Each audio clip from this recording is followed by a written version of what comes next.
시청자 여러분 안녕하십니까? 채널 K 뉴스입니다. 트럼프 대통령이 2019 회계년도 예산을 의회에 요청했습니다. 4조 4천억 달러 규모인데요. 대통령은 재정 적자를 줄이겠다고 하지만 앞으로 10년 동안 약 7조 달러의 재정 적자가 늘어날 것으로 전망되고 있습니다. 보도에 지한샘 기자입니다. 트럼프 대통령은 어제 국방과 사회 기반 시설, 국경 경비 예산을 크게 늘린 2019 회계연도 예산을 의회에 신청했습니다. 예산 총액은 전년도 예산보다 5.6% 증가한 4조 4천억 달러로 국방 예산은 전년 대비 13%나 늘어난 6,860억 달러, 국경 경비와 불법 이민 방지를 위한 예산 230억 달러, 사회 기반 시설 보수 및 신축을 위한 예산 1조 5천억 달러 등으로 책정되었습니다. 반면 복지 예산은 앞으로 10년간 1조 7천억 달러까지 삭감됩니다. 당장 메디케어 예산도 2,370억 달러나 줄었고 앞으로 오바마 케어 폐지 등을 통해 의료 지원 지출이 10년간 6,750억 달러 줄어들게 됩니다. 트럼프 대통령은 향후 10년 동안 재정 적자를 3조 달러 축소하겠다는 계획이지만 이번 회계연도 재정 적자는 지난해보다 2배 가까이 늘어난 9,840억 달러에 달할 것으로 예상됩니다. 트럼프의 감세 정책으로 세입은 1조 5천억 달러나 줄어들었지만 연방정부 지출은 늘어났기 때문입니다. 채널 K 뉴스 지한샘입니다. 국무부가 발표한 3월 중 영주권 문호에서 영주권자 직계 가족 EA 순위가 6개월 진전됐습니다. 취업 이민은 전면 오픈 상태입니다. 3월 중 영주권 문호에서 배우자와 미성년 자녀 EA 순위는 접수 가능 우선 일자가 2017년 5월 1일로 전달 2016년 11월 1일에서 6개월 빨라졌습니다. EA 순위의 비자 발급 우선 일자는 3주 진전됐습니다. 영주권자의 성인 미혼 자녀인 EB 순위는 승인일이 6주 진전된 데 비해 접수일은 2011년 9월 1일로 계속 동결됐습니다. 시민권자의 기혼 자녀인 3순위는 승인일이 한 달 진전된 반면 접수일 역시 동결됐습니다. 시민권자의 성인 미혼 자녀인 1순위는 승인일은 1주 진전, 접수일은 동결되는 답보 상태를 지속했습니다. 반면 시민권자의 형제 자매 초청인 4순위는 승인일이 한 달 진전되고 접수일도 2달 1주일 개선됐습니다. 한편 취업 이민은 지난달과 마찬가지로 전 순위에서 승인일과 접수일이 전면 오픈됐습니다.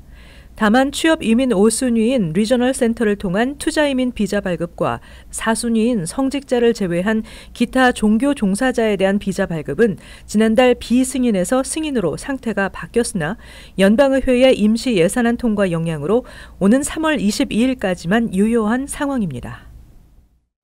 트럼프 행정부가 현재 소속 중인 가족 이민 대기자들의 영주권 취득에는 영향이 없는 이민 개혁안 마련을 요구했습니다. 그러나 법안 마련에 귀추가 주목되고 있습니다.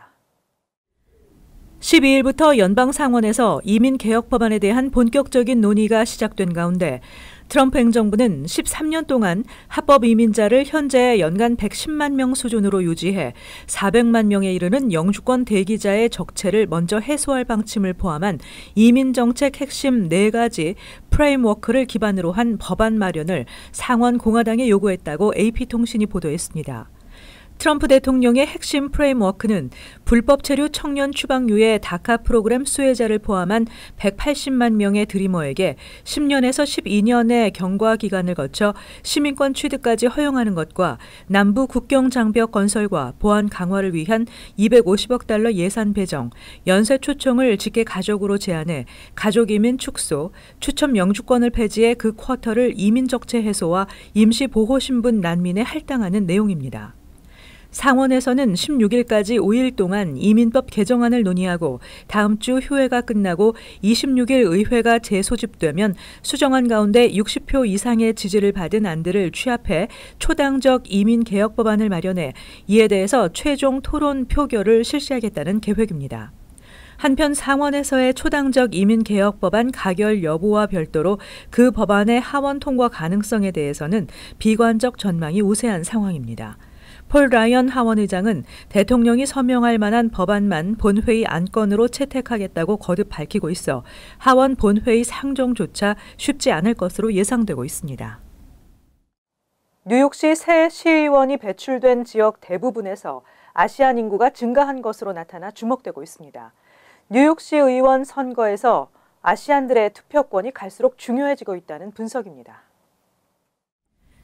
뉴욕시 지역구별 2010년에서 2015년 아시안 인구 변화와 유권자 현황 보고서에 따르면 지난해 새롭게 선출된 뉴욕시 의원 11명 중 10명의 선거구에서 모두 아시안 인구의 증가세를 보였다고 아시아 아메리칸 연맹이 발표했습니다.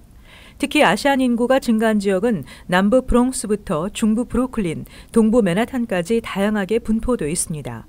이 중에서도 브루클린, 베이리지, 다이커 하이츠 지역을 포함하는 제43 선거구에서 아시안이 차지하는 비율은 2005년 25%에서 2010년 30%로 5%나 증가했습니다. 이 지역에서 아시안 유권자는 전체 유권자의 23%에 달하고 있습니다. 브루클린 보로파크, 미드우드 지역을 포함하는 제44 선거구, 맨하탄 이스트 빌리지를 중심으로 한 제2선거구, 맨하탄 어퍼 이스트 사이드, 킵스베이 등을 포함하는 제4선거구, 맨하탄 이스트 할렘과 브롱스 마테븐 등을 아우르는 제8선거구 등도 최근 들어 아시안 인구가 크게 늘고 있습니다. 아시안 아메리칸 연맹은 새 시의원이 배출된 지역 대부분에서 아시안 인구가 늘어났다는 것은 아시안의 투표력이 점차 강해지고 있다는 것을 반증한다며 퀸즈 플러싱과 베이사이드 같은 전통적인 아시안 밀집 지역뿐 아니라 뉴욕시 전역에 걸쳐 아시안 인구와 유권자 비율이 점차 늘어난 점은 눈여겨볼 사실이라고 전했습니다.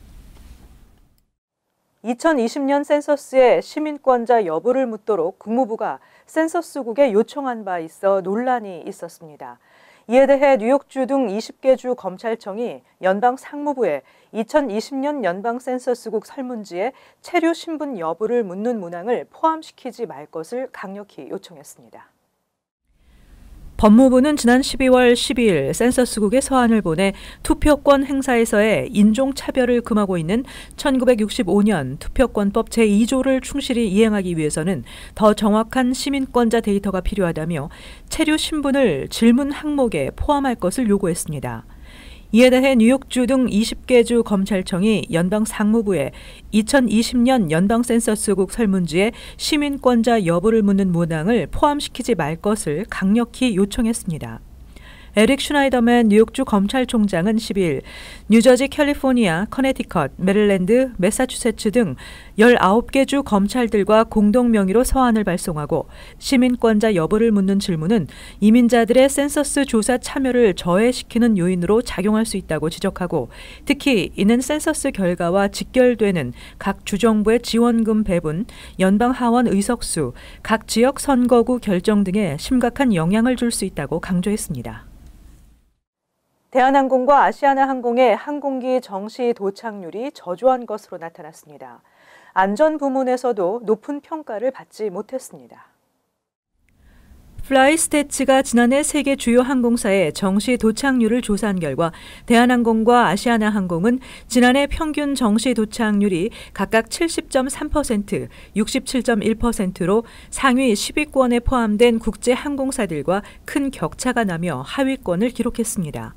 지난해 대한항공의 평균 지연 도착률은 29.71%로 도착 예정 시각보다 평균 36.2분 지연 도착한 것으로 조사됐고 아시아나항공은 32.9%로 대한항공보다 더 높았습니다. 정시 도착률 1위는 스페인의 이베리아 항공이 차지했습니다. 이베리아 항공의 정시 도착률은 88.97%였습니다. 이어 2위와 3위는 일본항공, 잘과 ANA가 차지했고 미국 항공사 가운데는 델타항공, 유나이티드항공이 각각 4위와 9위를 기록하며 상위 10위 안에 들었습니다. 한편 항공사 안전도를 평가하는 에어라인레이팅닷컴이 발표한 2018년 안전한 세계 항공사 탑 20에서 대한항공과 아시아나항공은 지난해에 이어 포함되지 못했습니다. 이번 조사는 전 세계 409개 항공사에 대한 항공 당국의 감사, 충돌, 심각한 사고 기록, 안전 운항을 위한 혁신 기술과 새 항공기 도입 등 다양한 기록을 바탕으로 평가됐습니다. 올해 안전한 항공사로는 하와이안 항공, 에어 뉴질랜드, 캐세이 퍼시픽, 싱가포르 항공 등이 꼽혔습니다. 뉴요커의 렌트 부담이 갈수록 커지고 있습니다. 지난 3년 동안 뉴욕시 5개 보로에 거주하는 세입자들의 렌트비 증가율이 소득 상승률의 2배가 훌쩍 넘었습니다. 뉴욕시 주택보존개발국에 따르면 뉴욕시 5개 보로에 거주하는 세입자의 중간소득은 2013년 4만 1,500달러였지만 2016년 4만 7,200달러로 5,700달러, 13.7%가 올랐습니다. 하지만 렌트 중간 가격은 2014년 1,400달러였지만 지난해 1,875달러로 475달러, 33.9%가 올라 급격한 상승세를 보였습니다. 소득 증가율이 렌트 증가율을 따라잡지 못하고 있는 것입니다. 여기에 지난 3년간 고급 신규 아파트 공급이 늘면서 렌트 물량은 역대 최고치에 달했지만 소득 대비 렌트 지출 비율은 제자리 걸음을 걷는 등 서민들의 렌트 부담은 전혀 개선되지 않고 있다는 지적입니다. 또한 지난해 1월에서 5월 사이 뉴욕시의 주택 공실률은 3.63%를 기록했습니다. 월스트리트저널은 2018년 말까지 롱아일랜드 시티를 포함해 뉴욕시에 4만 가구가 추가 공급될 것이라며 뉴욕시의 주택 공실률은 11%까지 뛸 것으로 전망했는데 공실률이 높아지면 렌트가 하락해야 하지만 공급되는 주택이 대부분 고급 아파트라 서민들에게는 큰 영향이 없을 것이라는 전망입니다. 한편 뉴욕시는 지난해 2026년까지 서민 아파트 30만 가구를 공급하는 내용을 담은 하우징 뉴욕 2.0을 발표했습니다. 이에 따라 뉴욕시는 지난해 서민 아파트 관련 프로젝트에 1억 달러를 투입했고 지난 4년 동안 8만 7,500가구 이상의 서민 아파트를 공급해왔습니다. 지금까지 범죄 혐의를 받고 있는 사람에 대한 보석금 책정은 형평과는 무관하게 판결돼 왔죠. 그런데 뉴욕주 지방법원이 피의자의 경제적 상황을 고려하지 않은 보석금 책정은 위헌이라는 판결을 내려 주목되고 있습니다.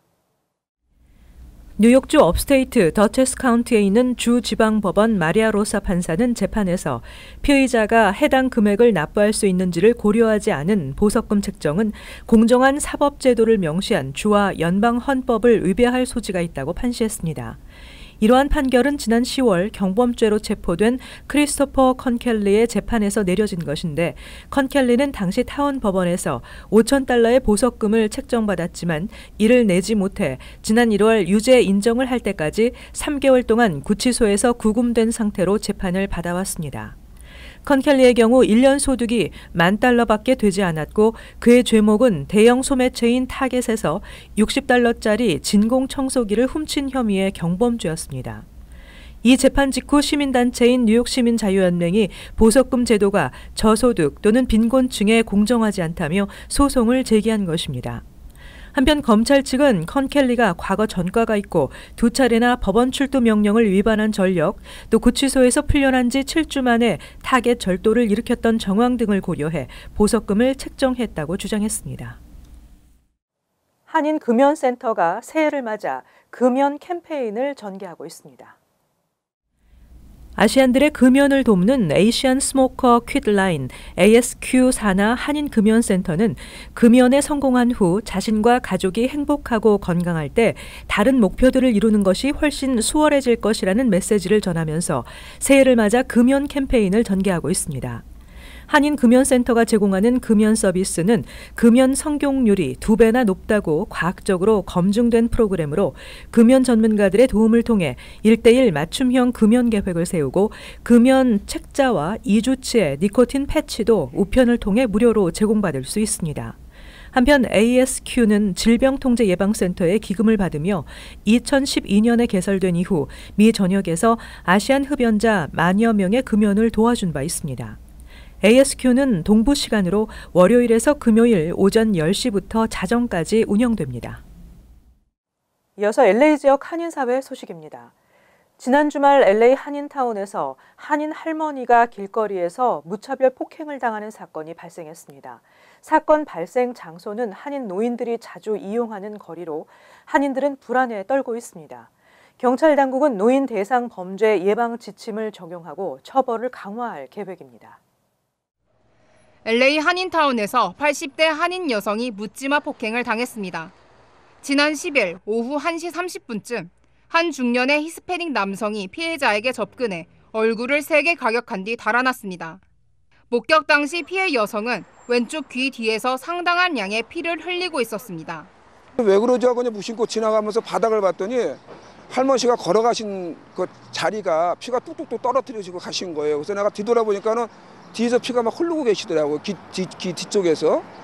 피가 그냥 이거는 막 흐르는 게 아니라 잘잘잘 막 내리는 거예요, 피가.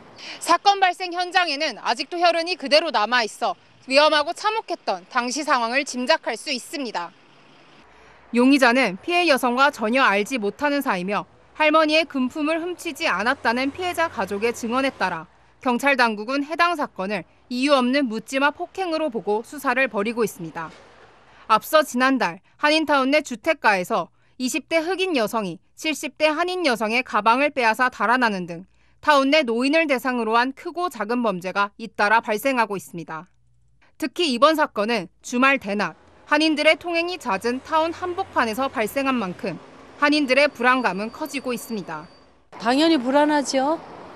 그 한인타운을 특별히 이렇게 타겟으로 했다는, 더군다나 노인을 그렇게 했다는 거는 상당한 우리가 조심해야 할 부분이고, 그 대낮에 일어났다는 건 치안을 좀 더 강화해야 한다는 그런 얘기지 않아요, 그거는?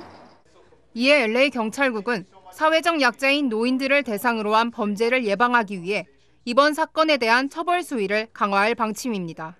For all of us, we all have a mother, a father, a grandparent that we love, relative. And so for this to happen in this community is unacceptable. We have done significant outreach to our community, especially our elderly communities, to show them prevention strategies, discuss possible scenarios where they may be involved in. And the best slogan that we tell everyone is, pay attention. That's the best prevention for preventing these type of incidents. 특별한 이유 없이 피해자를 무작위로 골라 범행을 저지르는 묻지마 범죄의 특성상 누구나 범죄의 피해자가 될 수 있는 만큼 길거리 보행 시 항상 경각심을 가지는 등 개개인의 안전 확보를 우선시해야 한다는 지적입니다.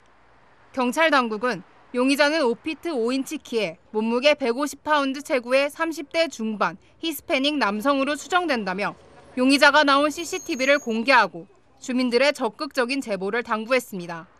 MBC 뉴스 홍지은입니다. 오는 6월 예비선거에 출마할 예비후보 등록이 오늘부터 시작됩니다. LA 카운티 선거관리위원회는 오는 6월 5일에 치러질 예비선거 후보자 등록 접수를 받기 시작했다고 발표했습니다.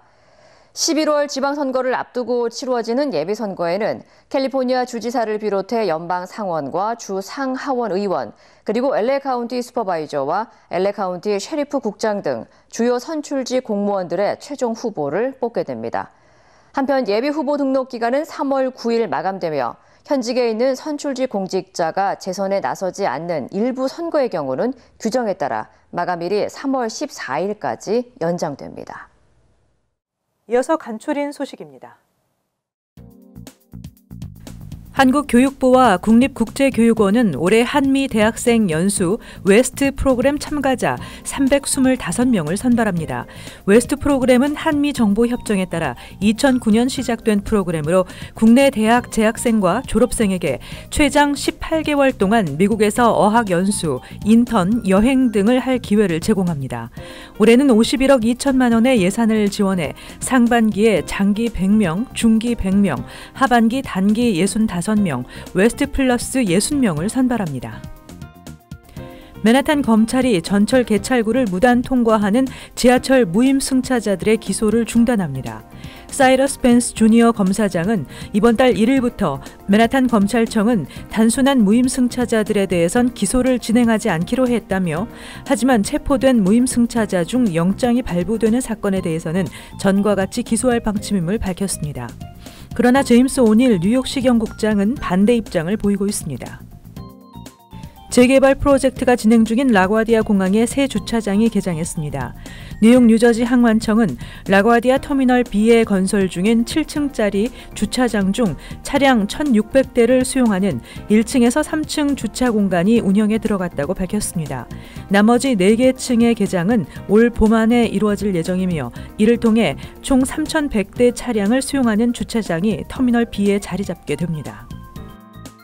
뉴욕시경 86개 경찰서에 애완견 스캐너 100대가 보급될 예정입니다. 동물학대방지협회는 동물학대 사건 방지와 개선을 위해 뉴욕시에 등록된 개와 고양이에 심은 ID 칩을 인식하는 스캐너 100대를 각 경찰서에 보급한다고 밝혔습니다. 보급될 스캐너는 동물 표피 아래에 심겨진 칩을 스캔하게 되면 칩에 내장된 고유 번호를 통해 동물의 소유주 정보까지 확인할 수 있게 됩니다. 끝으로 환율과 증권 소식입니다.